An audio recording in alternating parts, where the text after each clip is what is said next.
திருச்செந்தூருக்கு என்ன சிறப்பு? எனக்கு ஜோதிடம் தெரியுங்க, நான் ஜோதிடம் படித்தேன். நிறைய பேருக்கு ஜோதிட பரிகாரமாக நான் கோவில் பரிகாரம் தான் சொல்லிட்டு இருக்கேன். இப்போ புதுசா ஜோதிடர்கள் பரிகாரம் சொல்றாங்க. பணம் சேரணுமா, சிவப்பு கலர்ல பர்ஸ் வைங்க, இது பரிகாரங்க. 4 மில்லியன் வியூஸ். எத்தனை பேர் சிவப்பு கலர்ல பர்ஸ் வாங்கினாங்கன்னு தெரியல.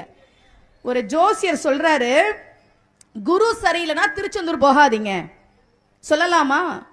திருச்செந்தூர் மகிமையையும் திருச்செந்தூர் முருகனுடைய மகிமையும் தெரியாத ஒருவன் தான் அப்படி சொல்லுவான். குரு சரியில்லைன்னா திருச்செந்தூருக்கு வரலாம், திருச்செந்தூருக்கு போகாதன்றது பரிகாரமாங்க?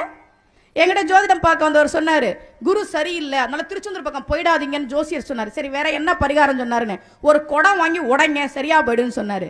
ஒரு குடத்து மேல இருக்கிற நம்பிக்கை, உடைஞ்சு போற குடத்து மேல இருக்கிற நம்பிக்கை எங்க முருகன் மேல இல்லாம போச்சா மக்களுக்கு?